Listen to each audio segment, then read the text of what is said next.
Election হয় যিহেতু election আহি পালে আৰু সকলোৱে চাগে আমি ভোট দিবৰ কাৰণে সাজু হৈ আছো আৰু আজি মই আহি এজন বিশেষ ব্যক্তিৰ ওচৰত আহি পাইছোহি আৰু তেওঁৰ লগত আজি আমি প্ৰথমতে চিনাকি কৰাই লওঁ এফালে আহি আছে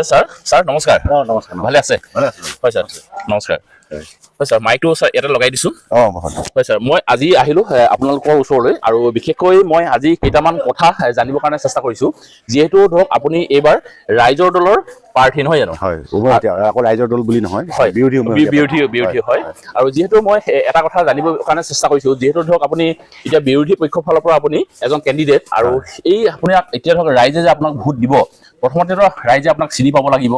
প্ৰথমতে আমি আপোনাৰ বেকগ্ৰাউণ্ডটো বা আপোনাৰ চিনাকিখিনি অকণমান ৰাইজক আপোনাৰ মুখৰ পৰা অকণমান দিবৰ কাৰণে চেষ্টা কৰিছোঁ ছাৰ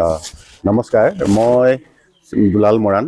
মই চামদাং মধ্য ইংৰাজী বিদ্যালয়ৰ পৰা প্ৰধান শিক্ষক হিচাপে 2024 চনৰ 31 ডিচেম্বৰ দিনাখন অৱসৰ গ্ৰহণ কৰিছিলোঁ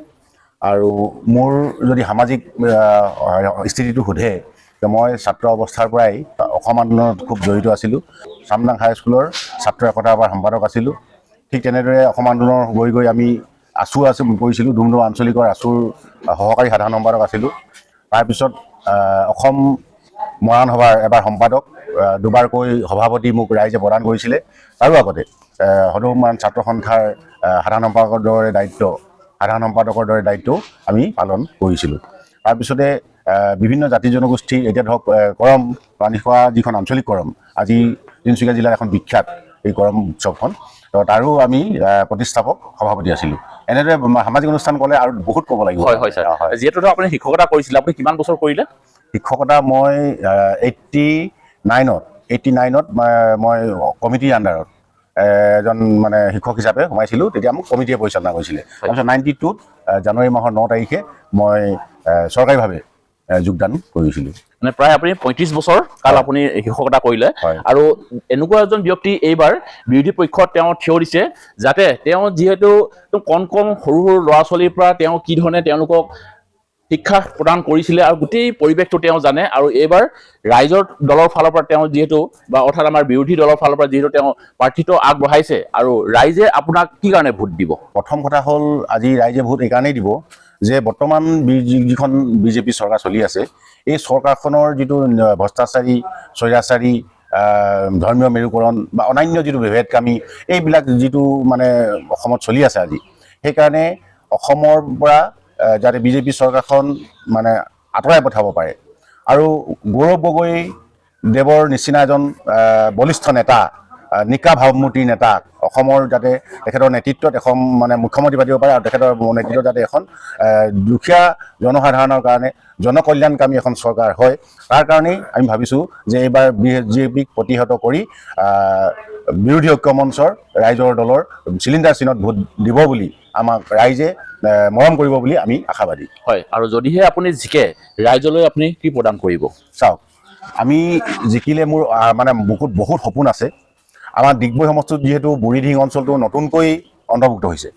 এই নতুনকৈ অন্তৰ্ভুক্ত হোৱা বুঢ়ীডিহিং অঞ্চলৰ 6খন পঞ্চায়তত যথেষ্ট মানে তাত সমস্যা আছে এই সমস্যাবিলাকৰ ভিতৰত আপোনাৰ চাব যাতে তাত এটা BDO অফিচ ব্লক অফিচ তাত ব্লক অফিচ ইতিমধ্যে গৈছিলে কিন্তু সেই ব্লক অফিচটো তাৰ পৰা লৈ অনা হ'ল তো আমি যদি প্ৰথম আমাৰ কাম হ'ব আমি যদি জিকো তেতিয়াহ'লে ডিগবৈ সমষ্টি সেই বুঢ়ীডিহিং অঞ্চলত এটা ব্লক অতিৰিক্ত ব্লক স্থাপন কৰিবৰ কাৰণে আমি যতোপৰ চেষ্টা কৰিম তাৰপিছত যাৰ বুঢ়ীডিহিঙৰ যিটো চিকিৎসা ব্যৱস্থা সেইখিনি আমি উন্নত কৰিবৰ কাৰণে প্ৰয়াস কৰিম আৰু আলি পদূলি ৰাস্তা ঘাট আৰু তাত দলং যিবিলাক জৰাজীৰ্ণ অৱস্থাত আছে ক'ৰবাত দলঙেই নাই তাত আমি ঘূৰিছোঁ গোটেই বুঢ়ীডিহিং অঞ্চলটো ঘূৰিছোঁ আৰু তাত দলং ৰাস্তা ঘাট একেবাৰে অথৈবচ তো গতিকে আমি ভাবোঁ যে বুঢ়ীডিহিং অঞ্চলৰ এই সমস্যাবিলাক দলং ৰাস্তা শিক্ষা স্বাস্থ্য এইবিলাক তাৰপিছতে আপুনি আহে ডিগবৈ টাউনখনৰ যদি কথা চায় ডিগবৈ টাউনখনত আমাৰ স্বাস্থ্য সেৱা যিখন চিভিল হস্পিটেল আছিলে সেই চিভিল হস্পিটেলখন একদম জৰাজীৰ্ণ তাত এটা সাধাৰণ বস্তু উপলব্ধ নহয় তালৈ যদি আমাৰ ৰোগীসকল যায় তেতিয়া লগে লগে ৰেফাৰ কৰে তিনিচুকীয়া নতুবা ডিব্ৰুগড় বা অন্যান্য আৰু IOC যিখন হস্পিটেল আছিলে সেই হস্পিটেলখন আগতে বহুত সুন্দৰ আছিলে তাত মানে যথেষ্ট মানে ডক্টৰ আছিলে নাৰ্ছ আছিলে বা অন্যান্য বস্তুবিলাকো উপলব্ধ হৈছিলে কিন্তু এতিয়া সেইখনো জৰাজীৰ্ণ অৱস্থা তো গতিকে যদি আমাৰ ডিগবৈ জনসাধাৰণে যদি আমাৰ ৰাইজে যদি আমাক মৰম কৰে দয়া কৰে আমি জিকো তেতিয়াহ'লে আমি প্ৰথমতেই এই স্বাস্থ্য সেৱাৰ মানে কামখিনি আমি মানে সুন্দৰভাৱে মানে প্ৰতিষ্ঠা কৰিম। আৰু লগে লগে তাত আপুনি চাব যে খোৱা পানীৰ যিটো সমস্যা, খোৱা পানীৰ সমস্যাটো আজি বহু দিন ধৰি মানে 1914 চনৰ মানতে কেইবা কোটি টকাও এটা প্ৰকল্প এটা নিৰ্মাণ কৰিছিলে, কিন্তু সেই নিৰ্মাণ কাৰ্য কিবা ৰহস্যজনক কাৰণত হৈ নুঠিলেগৈ। গতিকে সেই খোৱা পানীটুপি এতিয়া IOCয়ে এই আমাৰ নাজিৰা টিঙৰ পৰা নিহে তাত মানে উপলব্ধ কৰোৱায়। গতিকে খোৱা পানীৰ কাৰণে যিখিনি সমস্যা সৃষ্টি হয় ডিগবৈ টাউনখনৰ মানে ৰাইজৰ কাৰণে, সেই কথাটো আমাৰ প্ৰথম পদক্ষেপ হ'ব। তাৰপিছত আমি আৰু এটা দেখিছোঁ, এইটো হয়তো কোনোবাই বেয়া পাব পাৰে, ডিগবৈৰ দাঁতিকাষৰীয়া অঞ্চলত বা ডিগবৈ চহৰতেই যিবোৰ প্ৰাইভেট স্কুল হৈ আছে, সেই প্ৰাইভেট স্কুলবিলাকৰ তেওঁলোকে স্বইচ্ছাই যিবিলাক মানে মাহেকীয়া ফিজ, এডমিশ্যন ফিজ, হোষ্টেলৰ এডমিশ্যন ফিজ যিবিলাক লৈ আছে তেওঁলোকে, তো এইবিলাক আচলতে কোনো চৰকাৰে তাত লেকাম লগাব পৰা নাই। মানে স্কুলৰ মালিক পক্ষই যিটো ভাবে তেনেকেই লয়। আৰু তাৰ কাৰণে আজি আমাৰ যিখিনি দুখীয়া শ্ৰেণীৰ জনসাধাৰণ আছে তেওঁলোকে প্ৰাইভেট স্কুলত পঢ়াইছে যদিও তেওঁলোকৰ অৱস্থা একেবাৰে অথৈবচ হৈ পৰিছে। গতিকে আমাৰ প্ৰথম আৰু প্ৰধান কাম হ'ব যে সেই বিদ্যালয়বিলাক চৰকাৰী হিচাপে নাকি লগাব পৰা হ'ব, যাতে জনসাধাৰণে তেওঁলোকৰ স্কুলতো পঢ়াব পাৰে। মানে খুব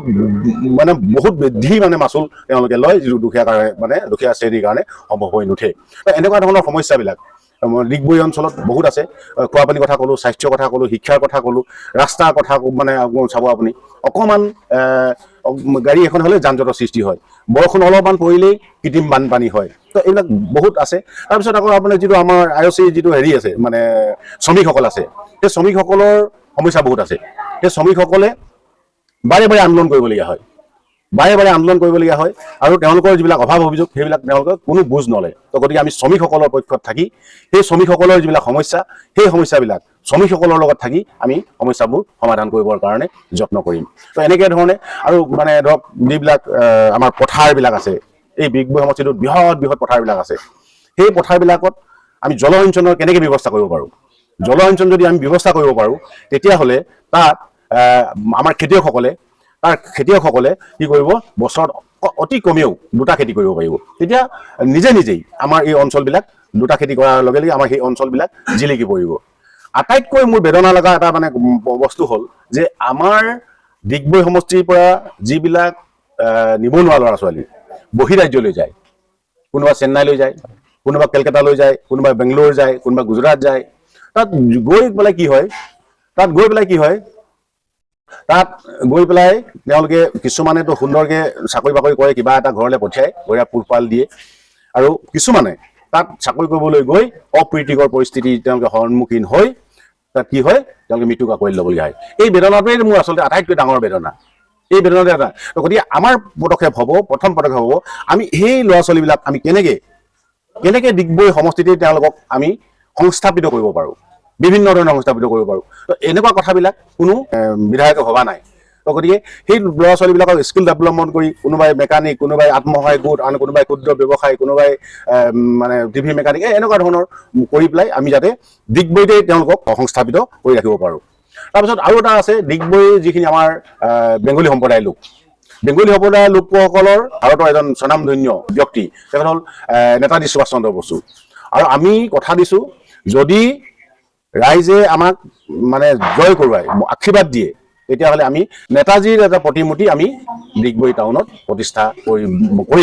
কৰিবলৈ যত্ন কৰিম। তাৰপিছত আমাৰ গোৰ্খাসকলৰ আছে, গোৰ্খা সম্প্ৰদায়ৰ নেতাগৰাকীৰ নামত এটা বৃহৎ ৰংগমঞ্চ কৰি তেখেতৰ নামটো স্থায়ী কৰিম। তাৰপিছত আমাৰ বাগানৰ চাহ শ্ৰমিকসকল, আপোনালোকে চাওক যে বাগানৰ চাহ শ্ৰমিকসকলক এই বিজেপি চৰকাৰে মিছা কথা কৈ মানে 551 টকা হাজিৰা দিম বুলি কৈ আজি পৰ্যন্ত নকৰিলে। গতিকে আমি সেই বাগানৰ শ্ৰমিক ভাই ভনীসকলৰ যিটো মজুৰি হাজিৰা, সেইটো আমি বৃদ্ধি কৰিবৰ কাৰণে বিধানসভাত আমি পূৰ্ণভাৱে প্ৰতিবাদ কৰিম। আৰু 6 জনগোষ্ঠী জনজাতিকৰণ, সেই 6 জনগোষ্ঠী জনজাতিকৰণ কৰিম বুলি পেলাই বিজেপি চৰকাৰখনে দুবাৰকৈ শাসনত বহিলে, কিন্তু যেতিয়া ইলেকশ্যন আহে তেতিয়া তেওঁলোকে সেই 6 জনগোষ্ঠীলৈ মনত পৰে। তো আজি 6 জনগোষ্ঠী জনজাতিকৰণ নহ'ল। তো আমাৰ প্ৰথম পদক্ষেপ হ'ব 6 জনগোষ্ঠীক যাতে জনজাতিকৰণ হয়, তাৰ ব্যৱস্থা কৰিবৰ কাৰণে চৰকাৰৰ ওচৰত আমি সম্পূৰ্ণভাৱে একদম তীব্ৰভাৱে দাবী জনাম। হয়, আপুনি বহুতখিনি কথা উল্লেখ কৰিছে আৰু ইয়াতে মই এটা কথা আপোনালোকক জনাব বিচাৰোঁ, মই আপোনাক প্ৰশ্নটো সোধা নাই, মই প্ৰশ্ন নুসুধাৰ অৰ্থাৎ মোৰ মনৰ কিছুমান প্ৰশ্নৰ উত্তৰ আপুনি নিজে নিজাববীয়াকৈ আপুনি দিলে। মোৰ প্ৰশ্ন এইকেইটাই আছিলে, অৱশ্যে আপুনি উত্তৰকেইটা দিলে, আপুনি বিভিন্ন ধৰণৰ কথা ক'লে, তাৰ মাজতে মোৰ প্ৰশ্নটো এইটোও আছিলে আপোনাৰ কাৰণে যে আমাৰ ইমানবিলাক সমস্যাটো আমাৰ আছেই, থকাৰ স্বত্বেও বিশেষকৈ মানে মোৰ মনত বা মই যিবিলাক সমাজত দেখিছোঁ, আমাৰ পৰিৱেশত মই যি দেখিছোঁ, মোৰ বিশেষকৈ তিনিটাই প্ৰশ্ন আছে, মানে তিনিটাই সমস্যা আছিলে। সেইকেইটা হ'ল আমাৰ কি, আমাৰ শিক্ষা ব্যৱস্থা, আমাৰ স্বাস্থ্য ব্যৱস্থা আৰু আমাৰ নিবনুৱা সমস্যা। এইখিনি কথাও আপুনি উল্লেখ কৰিছে। আমি আশা কৰিম আপুনি ৰাইজৰ লগত যি এতিয়া ইমানখিনি আপুনি একদম ঘৰে ঘৰে যাবৰ কাৰণে আপুনি চেষ্টা কৰিছে আৰু আপোনালোকে জিকক, আমি সেইটোৱে আশা কৰিছোঁ। আৰু জিকাৰ পাছত এই বিশেষকৈ ইমানবিলাক সমস্যাটো আপুনি কথা কৈছে, লগতে কিন্তু এই তিনিটা সমস্যাও যাতে আপোনালোকে সমাধান কৰি দিয়ে। আৰু এটা কথা মই এইখিনিতে সংযোজন কৰিব বিচাৰিছোঁ যে আমি আচলতে সময়টো বহুত কম পালোঁ, বহুত কম সময় পালোঁ আৰু গোটেই সমষ্টিবাসী ৰাইজে প্ৰত্যেকখন গাঁৱলৈ আমাক বিচাৰিছে। আমি ভবাতকৈ বহুত বেছি সঁহাৰি পাইছোঁ। কিন্তু এতিয়া কথাটো হ'ল, সেই মানে যিসকল